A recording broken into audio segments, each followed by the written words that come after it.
우선 우리 그래서 역사가 필요해. 우리 저자님이신 신동욱 저자님 개인 소개 간단하게 개인 소개해 주시고 책 소개해 주시면서 인터뷰 시작해 보도록 하죠. 예, 말씀 네, 부탁드리겠습니다. 예, 만나 뵙게 돼서 반갑습니다. 예, 저는 신동욱 작가라고 하고요. 평범한 직장 생활을 하고 있는 사실 평범한 직장인이기도 합니다. 그리고 사랑하는 아들을 둔 예, 아빠이기도 하고요. 음, 사실 제가 이 그래서 역사가 필요해라는 책을 쓰게 된 계기는 저희 아들이 이제 곧 초등학교 들어갈 나이가 되었는데 이제 좀 자라나면서 아무래도 좀 인생에서 여러 가지 일들을 나름대로 이제 처음으로 겪게 되겠죠. 그럴 때마다 이 역사라는 게 우리 아들의 그런 상황이 있을 때 좀 도움이 될 만한 그런 여러 가지 이야기들이 있을 수 있겠다라는 생각이 들어서 음, 그런 역사 이야기를 통해서 우리 좀 아들에게 좀 인생에 좀 조언을 주고 싶은 그런 아빠의 마음으로 사실 이 책을 쓰기 시작했어요. 음, 그러다가 이 책은 이제 또 이제 저희 아들보다는 이제 저희 좀 더 젊은 직장인 분들 그리고 자신의 사회생활을 열심히 해 나가고 계시는 그 모든 음, 분들에게 좀 작은 위로와 좀 유익한 도움이 되고 싶어서 좀 이 책을 쓰게 되었습니다. 음. 그래서 역사가 필요해란 제목은 누가 혹시 뭐 출판사인가요? 아니면 우리 저자님이 이거는 저희 제목을 출판사 대표님께서 아, 딱 네. 정해주신 제목입니다. 아, 네, 좋습니다. 브런치에서 이렇게 서로 연결이 되신 것 같던데. 예, 예. 아, 제가 브런치에 그렇게 아들을 위해 쓰는 위인전 그런 컨셉으로 좀 글을 몇 편 올렸었는데 음, 좀 글이 좋아 보인다고 이렇게 음. 좀 제안을 주셔가지고요. 그러니까 가독성이 굉장히 좋아요. 이게 그냥 아, 앉아서 이렇게 술술 읽힌다는 느낌 있잖아요. 예, 아, 뭐 이렇게 엉덩이가 무거운 편은 아닌데 예. 두세 시간을 그냥 앉아서 이렇게 쑥 이렇게 쭉 가게 되더라고요. 그래서 굉장히 가독성이 좋았다는 말씀 드리면서 감사합니다. 그러면 사실은 우리가 이제 직장 생활하면서 이제 저도 이제 뭐 저자로서 어떤 뭐 책도 쓰고 강의도 하고 강연을 하고 있습니다만 어떤 책의 주제를 고민을 할 때 아무래도 이제 역사, 국사학과 출신이시니까 당연히 뭐 이런 책을 쓸 수 있다라고 생각이 들 수 있지만 사실 직장인 입장에서는 이렇게 연결해가 쉽지는 않거든요. 뭐 네, 저 자체도 쓰고 싶은 주제가 있지만 업무적인 책, 약간 네, 뭐 비즈니스에 도움되는 책을 우선적으로 쓰게 되는데 이 쓰게 된 계기가 뭐 여러 가지 부분이 있겠지만 이걸 통해서 직장인분들한테 전하고 싶었던 어떤 메시지가 있다면 뭐 네. 여러 예상은 됩니다만 뭐 그걸 반추해보고 우리가 현재 사회에서 역사를 통해서 어떤 삶의 방향성이나 이런 것들을 다시 한번 음, 스스로 성찰할 수 있으니까요. 네, 네, 어떤 뭐 이런 책을 써야 되겠다 이 직장인들을 위해서 물론 이제 아드님 아까 얘기하셨지만 네. 대다수의 이제 독자들은 직장인들인데, 네. 그 부분에서 말씀 한번 여쭙고 싶습니다. 일단은 제가 역사를 좋아하니까 음, 이게 제가 좋아하는 주제로 글을 써야 저도 음, 재밌게 글을 쓸 수 있고 음, 좀 더 좋은 글을 쓸 수 있으니까요. 네, 그래서 제 역사로 글을 쓰게 된 거고요. 네, 그리고 이 역사라는 게 사실 지금까지 수천 년 동안 살아온 정말 많은 사람들의 인생 이야기잖아요. 네, 그래서 이게 뭐 조선시대가 되었든 고려시대가 되었든 결국에는 우리처럼 똑같은 사람들이 살았던 시대에 그 사람들의 이야기거든요. 음, 그래서 비슷한 인생들이 끊임없이 반복되어 온 게 사실 역사입니다.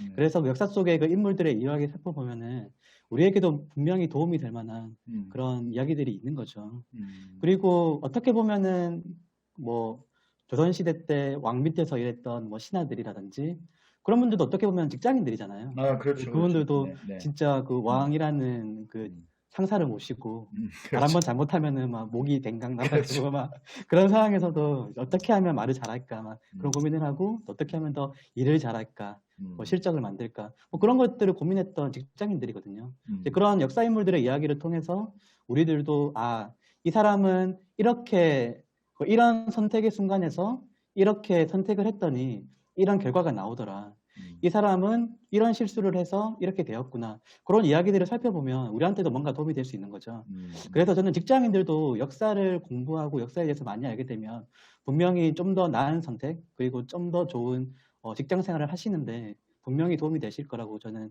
믿습니다. 음.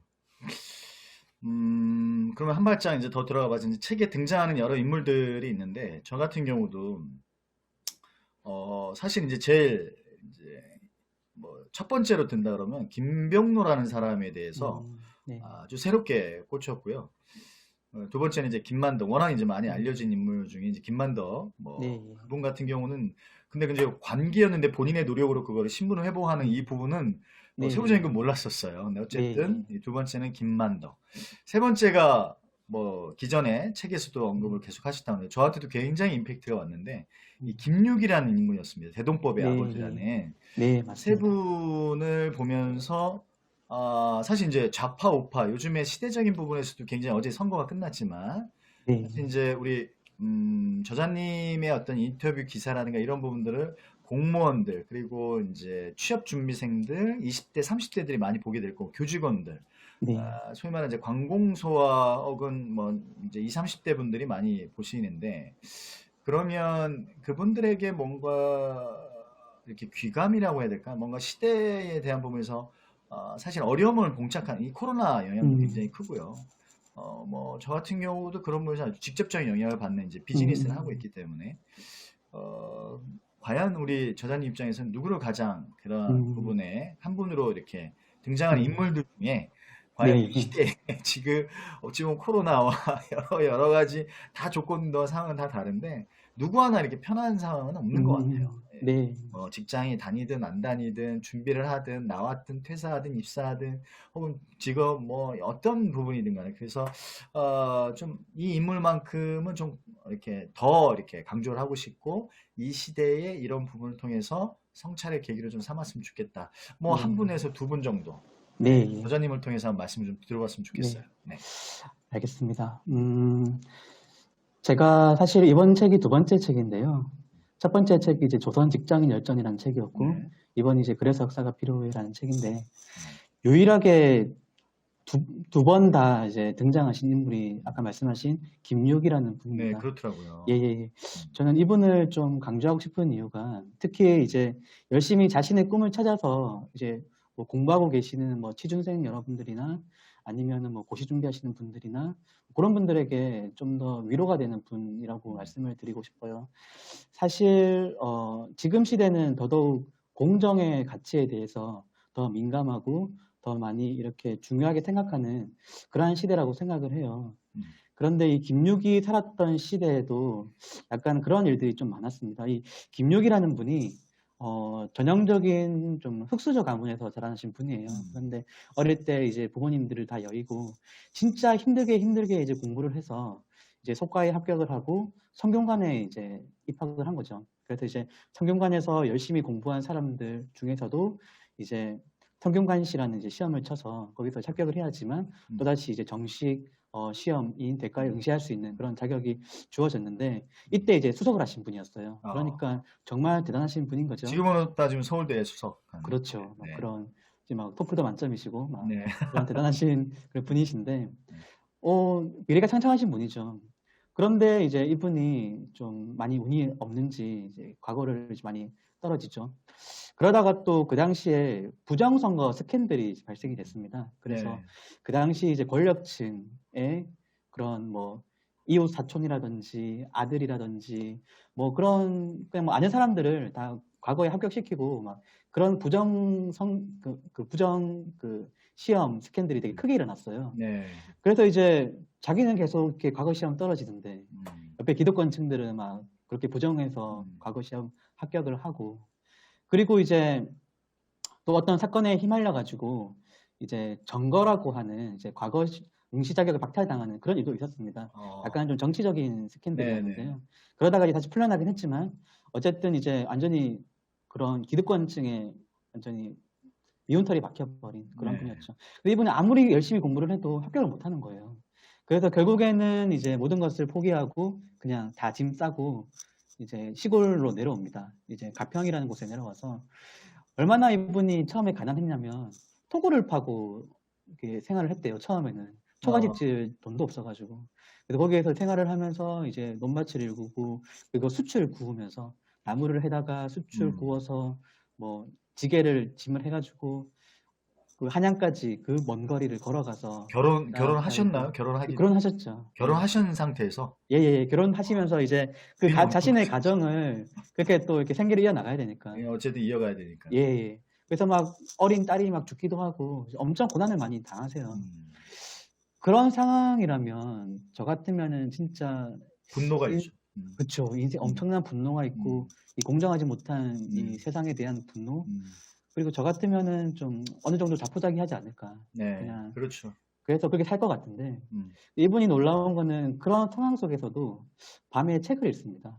아, 그래서 낮에는 열심히 밭을 일구고 밤에는 이제 뭐 소나무 송진을 태워갔겠죠. 그러면서 이제 주경야독하는 그런 삶을 사시는데 그 이유가 다른 데 있지 않았어요. 이분이 어렸을 때 소학이라는 책을 읽다가 말단 관직에 있는 자라도 이 백성을 사랑하는 데 그 뜻을 두면 그 구제하는 데 뜻을 두면 그 얼마나 세상이 이롭지 않을까 뭐 그런 글을 보신 적이 있으시대요.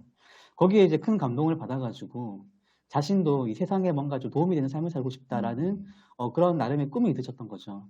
그것을 위해서 열심히 그렇게 글 공부를 하셨던 겁니다. 그렇게 자신의 나름대로의 꿈 그런 것을 이제 놓지 않고 살아가시다가 이제 그때 왕이었던 광해군이 반정으로 쫓겨나면서 그 이제 인조 반정이 일어나죠. 네. 그리고 이제 인조가 이 광해군 정권의 미운털이 박혀서 이제 내려가 버렸던 이 김육을 오히려 이제 중용을 하게 되는 거죠.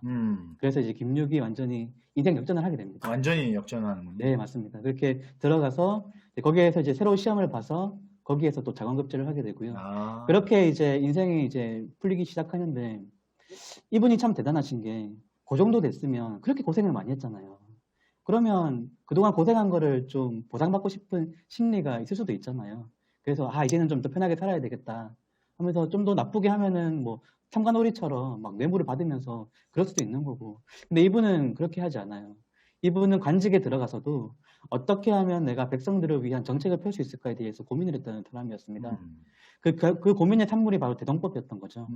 대동법이 경기도 일부 지역에서만 시행이 되었지만 이거를 전국으로 다 시행되도록 해야 되겠다라는 꿈을 가졌던 겁니다. 그래서 이분은 죽을 때까지 계속 대동법 시행을 위해서 노력하다가 이제 돌아가세요. 그래서 이분이 마침내 충청도 지역까지 이 대동법 시행을 하거든요. 그리고 이제 그 다음 목표는 전라도의 시행이었습니다. 그런데 그거를 못 보고 이제 돌아가시죠. 근데 돌아가시면서도 자신의 이제 후계자한테 전라도의 대동법 시행을 너에게 맡기겠다 하면서 이제 돌아가세요. 그 정도로 이분은 자신의 평생의 꿈을 이루고자 하는 노력이 되게 크셨던 거죠. 모든 걸 거셨네요, 대동법에. 그렇죠. 진짜 이 대동법에 자신의 이름을 걸었던 분이라고 저는 생각을 하는데 되게 멋있어 보이지 않나요? 저는 이렇게 그러네요. 그러니까 이게 내가 백성들을 위한 삶을 살겠다라는 꿈을 꾸고 그리고 어떻게 그 꿈을 이룰 것인가에 대한 명확한 타겟을 만든 거죠. 대동법이라고 하는 하나의 정책을 통해서. 그래서 평생을 그것을 위해서 하셨던 분이에요. 그래서 저는 이 김육을 보면서 이 꿈이라는 거는 큰 꿈이 있고 작은 꿈이 있다라고 생각을 해요. 작은 꿈이라는 거는 내가 잘 되는 것, 내가 성공하는 것, 내가 출세하는 것은 작은 꿈이라고 생각을 해요. 하지만 큰 꿈은 내가 이 세상에 기여하는 것, 그래서 나로 인하여서 세상이 좀 더 나아지는 것을 꾸는 게 저는 큰 꿈이라고 생각하는데 작은 꿈은 그냥 본인이 성공을 한다 하고 그 꿈을 이룬다 하더라도 본인이 죽으면 그걸로 그냥 끝나는 거예요. 네. 그 작은 꿈은. 하지만 그 큰 꿈은 그 꿈을 다른 사람들이 이어갑니다. 그래서 김육이 죽었지만 그 김육의 꿈을 이어받은 다른 사람들이 계속해서 또 대동법을 위해서 노력을 했기 때문에 그게 전라도, 경상도 계속해서 퍼져갔던 거죠. 그리고 전국적으로 마침내 시행이 되었던 거고. 그래서 우리가 꿈을 꿀 거면 이왕이면 김육처럼 큰 꿈을 꾸자. 그래서 다른 사람들에게도 이어지는 함께 공유할 수 있는, 함께 꿈꿀 수 있는 그런 꿈을 꾸자. 저는 그런 거를 김육 선생님을 보면서 많이 느꼈어요. 예. 갑자기 의문이 난 건데, 물론, 이제 여러 가지 이유가 있겠지만, 왜 그렇게 대동법에 모든 인생을 걸었을까? 그러니까 자신이 핍박받았던 고리, 뭐, 예를 들어서 뭐, 탐관오리라든가 부패한 어떤 관료들을 통해서 어떤 그런 본인들이 핍박받았던 이 부분들을 어떻게든 해결하겠다라는 이런 거였을까요? 아니면 왜 그 부분들이 어, 가장 중요한 본인의 삶에 있어서 음, 대동법 하나만큼은 모든 걸 걸고 왜 그랬을까요? 이 부분은 뭐 책의 내용은 아닙니다만 네. 갑작스럽게 의문이 나네요. 이건 그냥 저의 생각인데요. 네, 김유육 선생님이 이제 어릴 때부터 좀 고생을 많이 하시면서 이 백성들의 어려움, 그리고 자신도 그런 어려움을 겪으셨던 분이었죠. 네, 네, 그리고 이제 그 가평 시골로 내려가서 거기에서 이제 막 토굴을 짓고 막 그렇게 네, 논밭을 일구고 생활을 하시면서 일반 백성들이 어떻게 살아가는지를 제대로 보셨던 거예요. 그렇겠죠. 예. 만약에 같은, 이분이 처음부터 고위직이 되어서 음, 저 높은 궁궐에서만 생활하셨다면 백성들의 삶이 안 보이셨겠죠. 네, 네, 하다못해 뭐 지방 수령이 되더라도 뭐 음, 수령으로만 있으면 어떻게 그 알았겠습니까? 근데 우리, 이제 본인이 직접 밭을 일구고 숯을 굽고 그 무거운 거를 짊어지다가 한양에 가서 내다 팔고 그런 일반 백성들의 삶을 직접 본인이 겪으셨단 말이에요. 그러니까 백성들의 삶이 어땠는지 누구보다도 잘 이해하는 관리였던 겁니다. 음, 그러니까 그 백성들의 삶을 좀 더 편안하게 해주고 음, 싶다라는 꿈이 음, 자연스럽게 생겼던 것 같아요. 음. 조선 직장인 열전에서도 마찬가지고 그래서 역사가 필요해 이 책에서도 그래서 두 권 다 네, 김육이라는 인물이 빠지지 않는 이유가 우리 조장님이 네, 굉장히 좀 각별하고 특별하게 네, 그렇게 생각하시는 맞습니다. 것 같아요. 근데 그 이유는 이제 나라는 나만을 위한 어떤 성공의 꿈이면은 그게 작은 꿈이 될 수 있지만 어쨌든 그 대동법에 모든 걸 걸듯이 백성을 위해서 세상을 위해서 좀 더 나아지는 그 큰 꿈을 네, 꿨던 그 김육 선생님을 좀 우리가 닮자. 어찌 네, 보면 요즘같이 어려운 시기일수록 사실 각자 도생에 대한 문화가 너무 많이 지금 팽배해 있잖아요. 네, 사실 맞습니다. 내가 살아남아야. 근데 네, 저도 이제 아이를 둘 이렇게 하다 보니까 사실 그런 부분들이 잘 이렇게 어려움이 봉착이 되면 세상에 자꾸 눈이 가기가 쉽지가 않아서 그렇죠. 자꾸 소시민 쪽으로 가게 되고. 어쨌든 이 김육 선생님에 대해서는 아주 각인할 수 있을 만큼 아주 예, 전달을 잘 해주신 것 같아요. 음, 조금 어려운 질문일 수는 있는데, 20대, 30대에도 마찬가지고 이제 40대, 50대 이제 직장인들이나 어떤 그런 뭐 예비 직장인들이나 역사를 배워야 한다? 역사를 알아야 된다라고 한다면, 물론 이제 우리가 이제 관념적인 거나 어떤 이런 부분에 저는 이해를 하는데, 과연 이게 동시대적인 것도 아니고, 예, 우리가 역사를 배워야 됐다. 역사를 반드시 알아야 된다라고 한다면 어떤 부분을 말씀해 주시겠어요? 사실 역사를 배워야 되는 이유는 참 많이 있죠. 그런데 뭐 좀 뭐 그런 말도 하잖아요. 뭐 역사를 잊은 민족은 미래가 없다. 네, 그렇죠. 사실 뭐 되게 좋은 말씀이긴 한데 음, 저는 좀 그런 매우 거창한 담론보다는 음, 우리가 살아가는 데 있어서 내가 좀 더 나은 삶을 살기 위해서 역사가 필요하다라고 말씀을 드리고 싶어요. 음. 일단 역사라는 것 자체가 아까도 서두에 말씀을 드렸지만 수많은 선택의 누적입니다. 우리 아, 인생도 그렇잖아요. 우리 인생도 수많은 선택이 누적이 된 게 지금의 나잖아요. 음. 그냥 뭐 오늘 점심에는 무엇을 네, 먹을지, 그렇죠. 뭐 누구랑 결혼할지, 뭐 그런 것도 다 저의 선택이지만 또 어느 직장에 들어갈지, 내가 앞으로 진로를 어떻게 할지 그런 중요한 선택도 하나의 선택이고 그런 것들이 다 누적이 되어서 지금의 나로 만든 건데 결국에는 좀 더 나은 나가 되기 위해서는 선택을 잘하는 게 정말 중요한 거죠. 음, 그런데 우리는 뭐 신들림이 있는 것도 아니고 무슨 예지력이 있는 것도 아니잖아요. 어, 그러니까 어떤 선택이 더 나은지를 지나가 봐서야 알죠. 음, 그러니까 이제 역사 속에서 수많은 인물들이 했던 그 선택들을 보고 어떤 게 더 나은지를 내가 보고 유추할 수가 있는 거죠. 아, 음, 이 순간에서 이 인물은 이렇게 선택을 했더니 크게 실패하고 말았구나. 이 인물은 이렇게 선택을 했더니 성공을 했구나. 이제 그런 것들을 우리가 보면서 아, 나도 비슷한 순간에 이렇게 해야 되겠다라는 그런 여러 가지 힌트를 얻을 수 있다는 게 음, 하나의 저는 좋은 점이라고 생각을 합니다. 음, 그런데 그 선택이라고 하는 게 저는 사실 정답은 없다고 생각을 해요. 네, 사실 어떠한 선택이든 그 선택의 나름대로의 가치관과 기준을 가지고 선택을 했다면 저는 모두 존중받을 만한 선택이라고 생각을 해요. 제가 책에서 성산문가 신숙주를 제가 인용을 했는데요. 그 기후정난이라고 하는 네, 쿠데타가 일어납니다. 네, 그래서 그 수양대군이 자신의 조카였던 단종을 내쫓고 이제 음, 왕이 되는데 이때 양반 사대부들에게 갈림길이 이제 놓이죠. 선택을 해야 되니까. 맞습니다. 수양대군을 따라서 현실에 적응할 것인가, 아니면은 끝까지 이 단종을 지킬 것인가, 이 명분을 지킬 것인가. 그것으로 대표되는 인물이 이제 명분을 택한 성삼문과 실리를 택한 신숙주잖아요. 근데 우리는 그냥 단순하게 성삼문은 진짜 충절의 충신, 그렇죠. 신숙주는 변절자. 변절자. 사실 그것도 맞는 말입니다. 맞는 말인데 좀 더 이제 저는 다르게 보고 싶어요.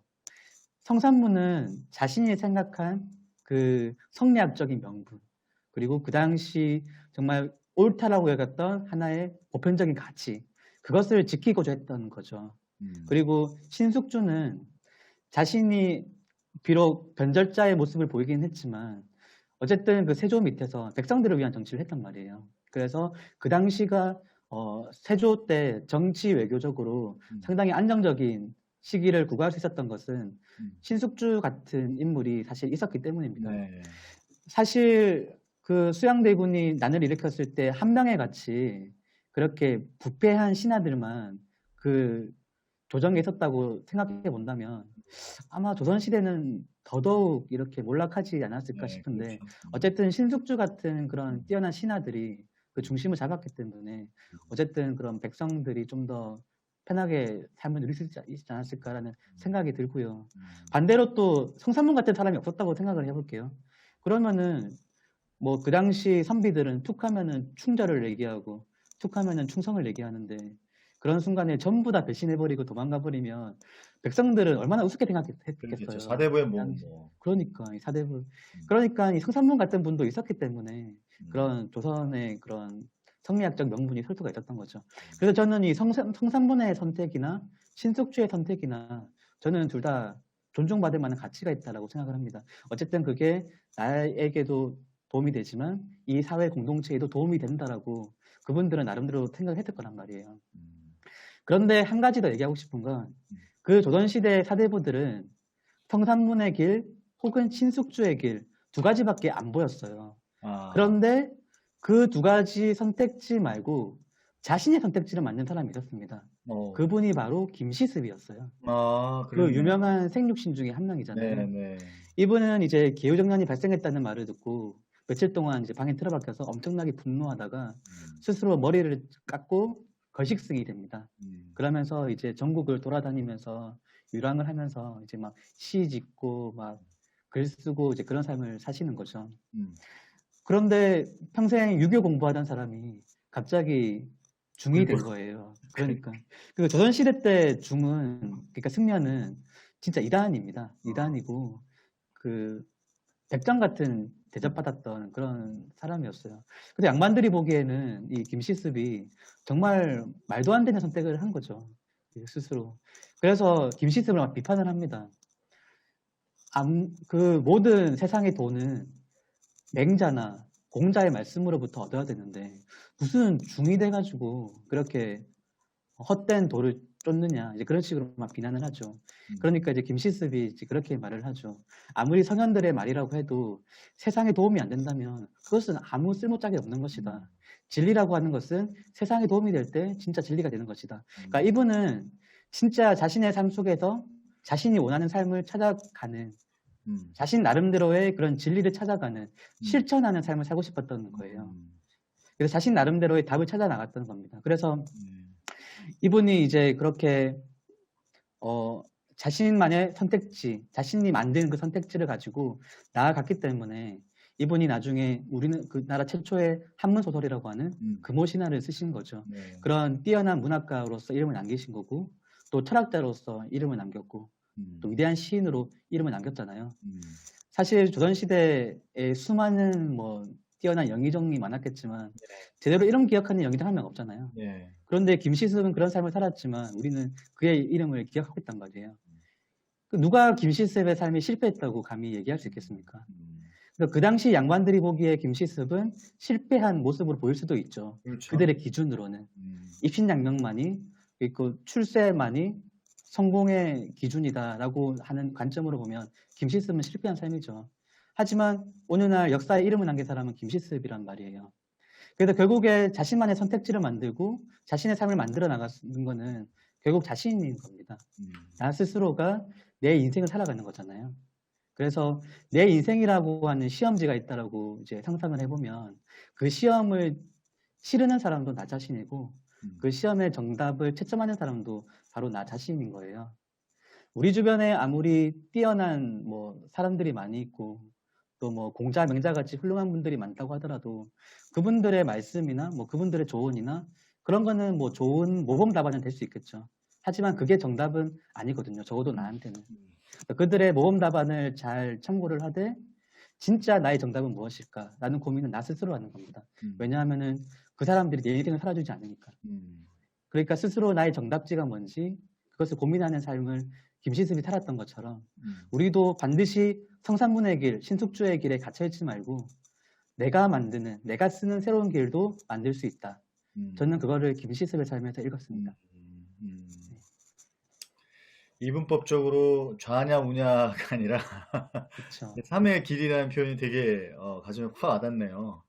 어찌 보면은 그때 당시에 손가락질 받을 수도 있고 선택지라고 볼 수 없는 어찌 보면 그냥 도피자 같은 그런 느낌으로 사람들에게 인식이 됐을 텐데 결국 역사적으로 큰 영향력을 남긴 건 제가 봤을 땐 김시습이니까 네, 네. 그 부분의 표현들이 아주 좋은데 말씀 뭐 이어가면 저는 김명로라는 이 인물에 대해서도 한번 여쭙고 싶어요. 어찌 보면 그때 당시에 일본의 변호사, 일본 시험, 뭐 일본 뭐 일종의 일본 일제 시대의 변호사가 된다라는 거는 우리 시점으로 봤을 때는 그 또한 뭐 친일파다. 그리고 어떤 행적들이나 이런 것들을 다 떠나서 그런 어떤 직함이 주는 직급이죠, 일종의 기득권이라고 할 수 있는 이런 부분을 했기 때문에. 근데 행적들을 보게 되면 굉장히 놀라워요.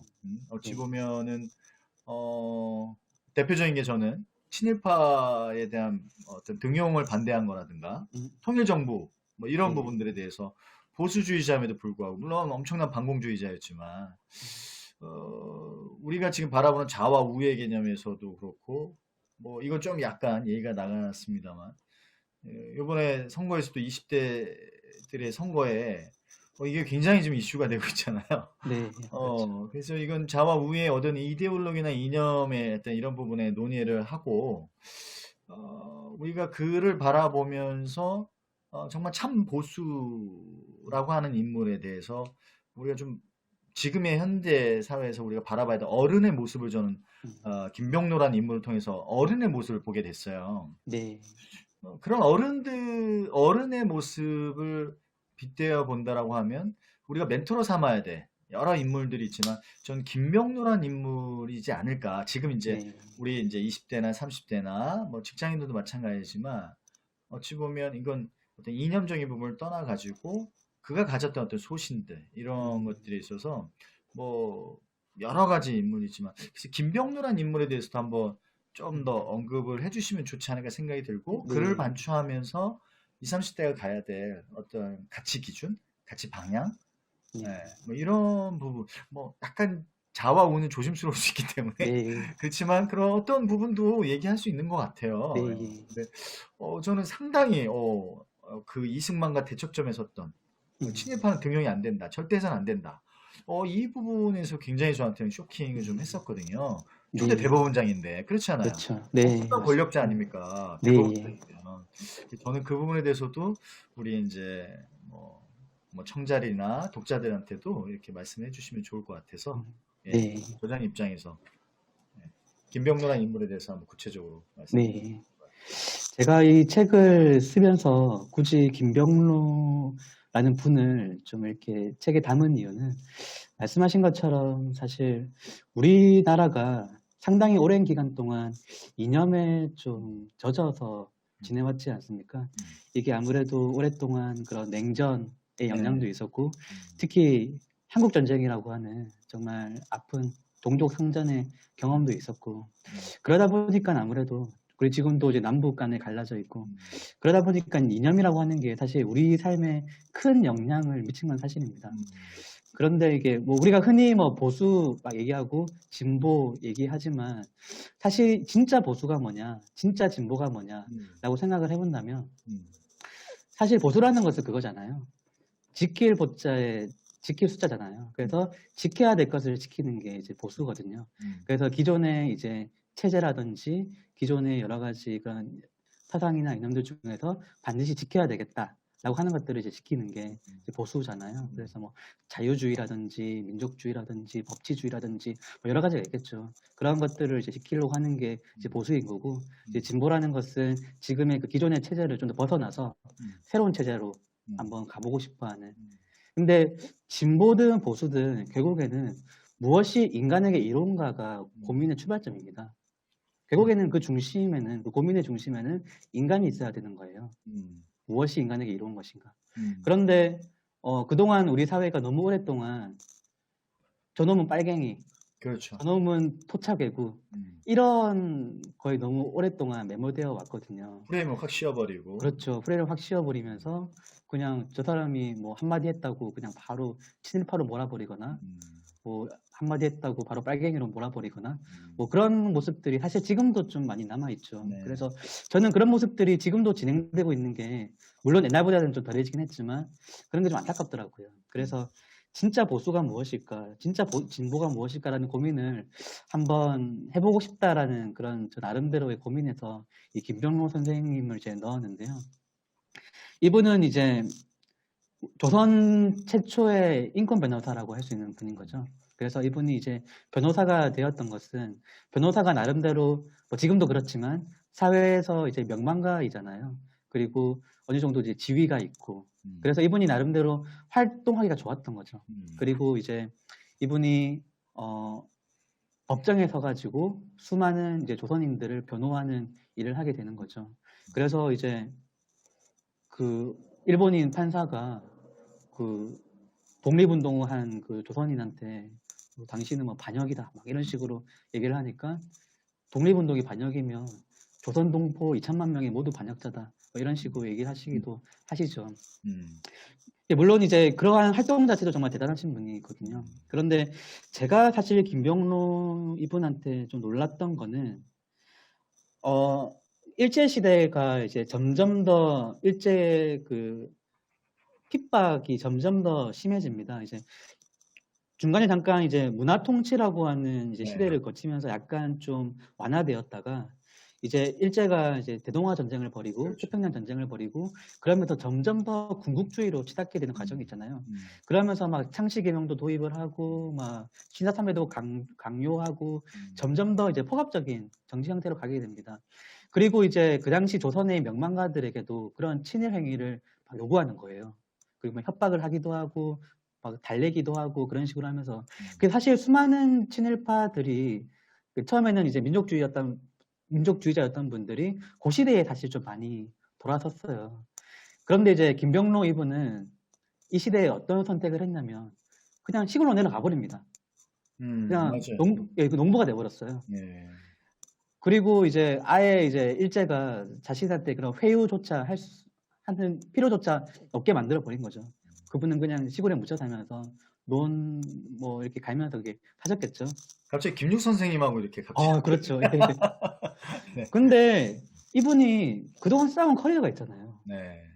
그 조선 최초의 인권 변호사라는 명망도 있었을 거고, 그 엄청난 이분이 잠깐 판사도 하셨고요. 그 진짜 대단한 그 커리어를 지니신 분인데 자신의 그런 커리어를 생각하면 그렇게 그냥 촌부의 삶을 사는 게 쉬운 선택은 아니었을 것 같거든요. 근데 그분이 이제 사회활동을 계속 하게 되면 분명히 일제 그런 압박이나 강요가 계속 있을 게 눈에 보이니까 그분은 그냥 자신의 커리어를 그냥 버린 거예요. 그리고 시골로 내려가서 그냥 조용히 살아가십니다. 그렇게 거의 한 10년 가까이 이렇게 제하에 있었기 때문에 이분은 친일로부터 자유로웠던 거예요. 그렇죠. 아예 그냥 벗어나 있었으니까. 그리고 이제 해방이 되고 나서 이분은 이제 대법원장이 되시고 아까 말씀 주신 것처럼 이제 뭐 반민특위에 대해서도 지지하시고 친일파에 대해서도 강한 목소리를 내시고 그런 말씀을 하실 수 있었던 이유가 10년에 본인이 그 친일로부터 자유로웠기 때문입니다. 그리고 또 한 가지 이분이 돈으로부터 자유로운 분이었어요. 이분이 이제 어떠한 뇌물이나 그런 것들을 받지 않은 것은 당연하고, 나중에 이제 이승만 대통령이랑도 좀 약간 각을 지시거든요. 그래서 이제 이승만 정부가 사법부에 대해서도 약간 압력을 가하려고 하니까 이분이 이제 바람막이가 되시는 거죠. 사법부의 독립을 지키기 위해서. 네. 그리고 이제 그 이승만 대통령이 그런 제안도 합니다. 내가 너희한테 좀 더 예산도 많이 주고 대법원 땅도 주고 이렇게 하겠다라고 하니까 그런 거 다 받지 않겠다라고 얘기를 하세요. 그리고 예산도 남으면 칼같이 반납을 하고, 그리고 본인도 정말 청렴하게 살아가셨죠. 그래서 이런 일화가 있잖아요. 그 어떤 판사 한 분이 이제 사표를 들고 왔습니다. 제가 이제 우리 애 교육도 시켜야 되고 이렇게 돈 쓸 때도 많고 이렇게 한데 이 판사 박봉으로는 도저히 살 수가 없습니다. 그래서 저 그냥 그만둘랍니다라고 했더니 김병호 선생님이 한마디 하시죠. 아, 자네 힘든 거 나도 충분히 이해하네. 하지만 나도 죽만 먹으면서 이렇게 살고 있다. 우리 힘들어도 조금만 더 버텨서 열심히 해보자. 이 한마디를 하시니까 그 판사분도 어쩔 수 없이 그냥 사표 들고 다시 돌아갔다는 그런 일화가 있거든요. 죽 먹고 있다는. 그러니까요.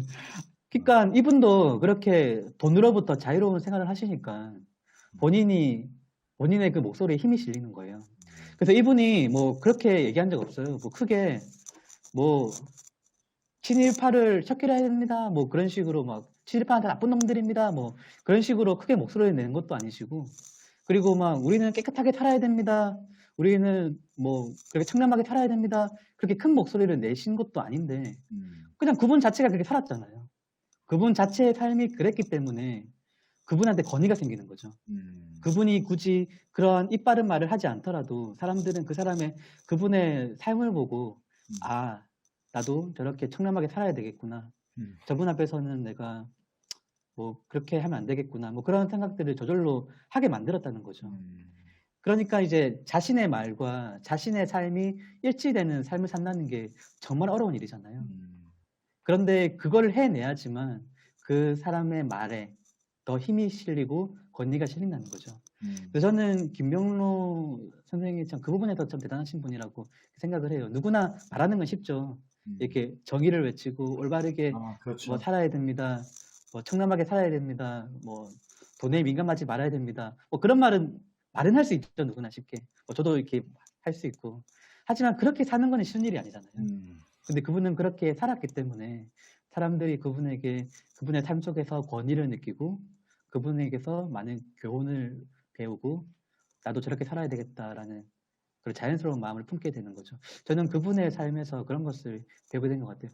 저는 진짜 보수라면 그런 것 같아요. 진짜 보수라면 자신의 삶 속에서 드러나는 거죠. 내가 진짜 지켜야 될 게 무엇인지가 자연스럽게 드러나는 거죠. 그러면 사람들은 자연스럽게 그 사람을 보고 아, 나도 저렇게 살아야 되겠다. 따라가게 되는 거죠. 그런 분들이 정말 많아지면 이 나라에 그러면 더 좋은 나라가 되지 않을까요? 저는 그런 생각을 해봅니다. 근데 한편으로 좀 씁쓸한 게 지금 그런 어른들이 지금 이 시대에 계실까 생각을 해보면 갑자기 좀 씁쓸하고 모르겠어요. 뭐 안 알려져서 그럴 수도 있고 어떤 뭐 장차관도 그렇고 어떤 뭐 국무위원들이 이렇게 청문회 하다 보면 우리나라에 이렇게 인물이 없나 막 이런 생각. 왜냐면 자꾸 이제 뭔가 이렇게 부패나 부정부패 뭐 그러니까 때가 안 묻은 사람을 찾기가 뭐 쉽지 않고 물론 이제 도덕적인 부분으로만 다 해결되는 건 아닌데 정치라는 것들이 근데 어쨌든 말씀 듣다 보니까 좀 그런 씁쓸함이 생각이 딱 드네요. 시간이 진짜 빨리 가는 것 같은데 마지막으로 그러면은 우리 직장인들 또 예비 직장인들 위해서 뭐 어떤 뭐 저자로서 아니면 뭐 인생의 선배로서 아니면 뭐 기타 역사를 연구했던 역사 학도로서 뭐 어떤 뭐 예를 드셔도 좋고 그런 마지막으로 우리 직장인들 예비 직장인들 뭐 여러 가지로 지금 뭐 사실 뭐 농독한 사람들이 있는 사람도 있겠지만 대부분은 어쨌든 지금 뭐 인류 역사 이래로 뭐 이런 경험, 물론 이제 뭐 패스트라든가 뭐 이런 것들도 있었지만, 지금에 있어서 이 코로나 이 바이러스의 이, 글쎄, 비행기를 멈춘다는 건 상상을 누구라도 해본 적이 있을까요? 누구라도 해본 적이 없을 것 같고, 사실은 마스크로 이렇게 진짜 하루 일과를 시작하고 하루 일과를 끝내고, 그래서 이런 어려움, 뭐 힘듦, 일단 어떤 삶의 여정들을 가져가는 어떤 직장인들, 예비 직장인들 위해서 마지막으로 편하게, 예, 네. 덕담 혹은 뭐 예화, 뭐 인용, 예, 예, 이 부분을 통해서 한번 말씀을 해주시죠. 네. 어, 특히 이제 직장인 그리고 이제 예비 직장인이 되실 분들에게 한 인물을 이제 말씀을 드린다면 저는 이렇게 박연이라는 분을 또 말씀을 드리고 싶어요. 박연 이분은 국사 시간에 뭐 배우셨겠지만 이분이 우리나라 역사상 3명의 음악의 대가 중에 한 명이잖아요. 근데 이분이 사실 평생 음악 하시던 분은 아니에요. 네, 이분은 그냥 관리예요, 관리. 네, 그러니까요. 예, 그 조선시대 그냥 신하였습니다. 네. 근데 이분이 이제 어릴 때부터 피리 부는 거를 그렇게 좋아했다고 하시더라고요. 그래서 막 피리를 불고 이제 그 고을에 이제 피리 장인을 찾아가서 뭐 지금으로 치면 최고의 기타리스트에게 찾아가서 막 기타를 배우고 막 그 열정이 있던 분이셨던 거예요. 근데 이분이 이제 그 피리를 좋아한다고 해서 평생 피리만 불며 살 수는 없었던 것 같아요. 어쨌든 이분도 양반 사대가의 집안이고 또 그 당시에는 이제 열심히 공부를 해서 관리로서 이제 또 과거에 합격을 하고 또 그러는 게 또 요구되는 시대였고 그러니까 이제 이분도 그런 주변의 기대로부터 좀 자유로울 수는 없었겠죠. 양반 사대부로 태어나서 피리만 불며 사는 거는 사실 그 당시에도 쉬운 일은 아니었겠죠. 그래서 이분도 이제 잠깐 음악을 내려놓고 이제 열심히 공부를 해서 이제 관리가 됩니다. 근데 관리가 되고 나서도 이분의 그 음악에 대한 열정이 컸던 것 같아요. 그래서 막 음악에 대한 막 책도 막 찾아보고 뭐 그런 걸 뭐 평소에도 뭐 취미 활동처럼 부르셨겠죠. 삐리도 부르고. 그러니까 이분이 이제 음악을 좋아한다는 소문이 났나 봐요. 그래서 이제 세종대왕이 박연 당신이라면 내가 이 음악을 좀 이 궁중음악을 중흥시키고 싶은 욕심이 있는데 당신이라면 이거를 할 수 있을 것 같아 라고 하면서 박연에게 궁중음악의 그런 부흥을 위한 뭐 그런 프로젝트 책임자로 일을 맡깁니다. 그래서 이분이 이제 궁중악이라고 하는 그런 것을 이제 집대성을 해가지고 이제 하나의 체계를 만드는 그런 역할을 하시거든요. 이분을 보면 저는 자연스럽게 이 사이드 프로젝트라는 단어가 생각이 납니다. 이 사이드 프로젝트가 그런 거잖아요. 이제 직장인으로서 자신의 이제 본캐가 있지만 또 자신의 나름의 부캐를 만들어서 부캐, 지금 예, 그렇죠. 부캐를 만들어서 또 이제 다른 자신이 좋아하는 일, 하고 싶은 일 이제 하는 건데 진짜 대단하신 분들 많잖아요. 내가 하고 싶은 거를 위해서 지금 하던 거 다 때려치우고 진짜 도전해서 마침내 성공을 이루신 분들의 이야기를 우린 듣잖아요. 물론 대단하시죠, 그분들은. 근데 그분들처럼 못한다고 해서 수많은 직장인들이 그분들처럼 내가 하고 있는 거를 다 때려치우고 그렇게 도전을 해서 해내지 못한 나 자신은 그러면 뭐 진짜 못난 사람인가? 그렇게 물어본다면 저는 아니라고 생각합니다.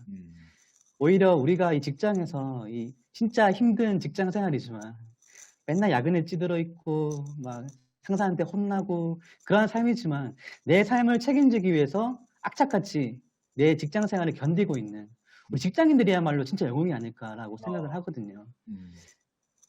하지만 그 직장 생활을 하면서도 내가 좋아하는 게 있으면 그리고 내가 꼭 하고 싶은 게 있으면 그 꿈을 놓지 말라는 말씀을 드리고 싶어요. 그래서 뭐 내가 비록 직장 생활을 하고 있지만 내가 언젠가 뭐 음악을 하고 싶은 꿈이 있다. 내가 언젠가는 책을 쓰고 싶은 꿈이 있다. 내가 언젠가는 뭐 DJ가 되고 싶은 꿈이 있다. 그런 꿈이 있으면 그 꿈을 놓지 말라는 거죠. 단지 중요한 것은 내가 정말 하고 싶어서 하는 건가. 내가 정말 이 일이 그 꿈을 하고 싶어서 갖고 있는 꿈인 건가? 아니면 단순히 내가 회사 생활이 힘드니까 그냥 도망가기 위해서 내가 그거를 꿈꾸는 건가를 잘 고민을 해보시고 이게 진짜 내가 좋아하고 하고 싶은 일이라면 그 꿈을 가지고 계시라는 거죠. 그래서 직장 생활을 하면서도 얼마든지 글을 쓸 수 있는 거죠. 그래서 내가 글을 좋아하면 뭐 브런치든 블로그든 뭐 평소에 꾸준히 글을 쓸 수 있는 거죠. 그리고 뭐 내가 여기 모델이 있네요. 딱 샘플 예. 모델이 있네요. 신동욱 저자님처럼. 예, 저도 이제 그런 작가의 꿈을 이루고 싶어서 이제 주말에 열심히 글을 썼죠. 음. 그리고 이제 브런치에 글도 올리고 이제 뭐 그런 활동들을 꾸준히 하고 또 뭐 꼭 그런 게 아니더라도 내가 더 영어를 잘하고 싶다라고 하면 회사에 영어 계약서 많잖아요. 영어 계약서 열심히 읽어보는 거죠. 그래서 영어 공부 더 열심히 하는 거고. 그리고 내가 뭐 컨설턴트의 꿈이 있고 뭐 강사가 되고 싶은 꿈이 있다라고 하면 사내 강사에 지원해보는 거죠. 그래서 사내 강사도 막 하는 거고 그런 내가 직장 생활을 하면서도 내 꿈을 이루어갈 수 있는 방법은 찾아보면 많이 있거든요. 그래서 그런 것들을 찾아보시고 중요한 것은 내가 이 꿈을 놓지 않기 위해서 붙잡고 있는 것이 중요하다. 그래서 내가 하는 일에 최선을 다하면서도 그 꿈을 위해서 내가 조금이라도 시간을 투자하고 계속해서 노력하는 것. 그러면 언젠가는 분명히 나에게 기회가 온다. 박연이 음악에 대한 꿈을 접지 않았더니 세종대왕이 그에게 궁중음악의 그런 프로젝트 책임자로 맡긴 것처럼 우리도 내가 하고 싶은 일들에 대한 그 꿈을 놓지 않고 계속해서 준비해 나간다면 실력이 당연히 있어야 되겠죠. 어느 정도는. 그런 것들을 계속해서 갖추기 위해서 준비해 나간다면 언젠가는 분명히 기회가 온다. 그러니까 그 사이드 프로젝트의 그 꿈을 포기하지 말고 그리고 워낙 직장 생활은 수명이 짧잖아요. 지금은. 그렇죠. 그래서 우리가 이제 퇴사 이후의 삶도 어느 정도는 고민을 해야 되고 그런 면에서 이제 사이드 프로젝트는 저는 정말 필수라고 생각을 합니다. 그래서 우리도 이제 박연처럼 내가 좋아하는 것이 있다면 그거를 놓치지 말고 계속해서 준비해 나가자. 꿈을 놓지 말자라는 말씀을 직장인들에게 그리고 내가 비록 음악을 좋아하지만 현실 때문에 직장 취업 준비를 하고 있는 분들에게도 똑같이 말씀드리고 싶어요. 여러분들이 뭐 되게 현실에 타협해서 뭐 음악을 포기하고 그런 게 아니고 여러분들은 자신의 삶을 더 책임감 있게 살아내기 위해서 취업 준비를 하고 계신 거예요. 그리고 그 취업을 하시고 이제 마침내 직장 생활을 하시고 그 동안에도 여러분들이 하고 싶은 그 꿈이 있으시면은 얼마든지 찾아가실 수 있으니까 그런 그런 꿈을 놓지 않으시기를 응원드립니다. 아, 좋습니다. 갑자기 이 말이 생각이 나는데, 파블로 피카소인가요? 피카소가 이런 얘기를 했죠.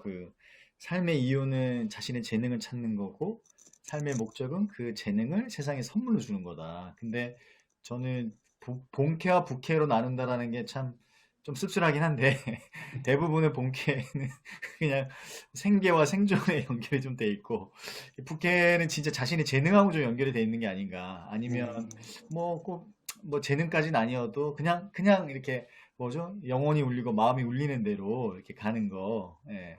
그래서 어찌 보면 현실적인 타협도 좀 분명히 좀 필요할 거. 극단주의가 아니라 현실에 대한 부분도 일정 부분 맞춰가면서 하지만 본인만이 아는 그것에 대한 꿈이나 어떤 계획이나 이런 것들도 놓치지 않고 이제 세상을 살아가다 보면 뭐 어떤 부분에서든 세상에 조금이나마 좀 도움이 되지 않을까 이런 생각이 드네요.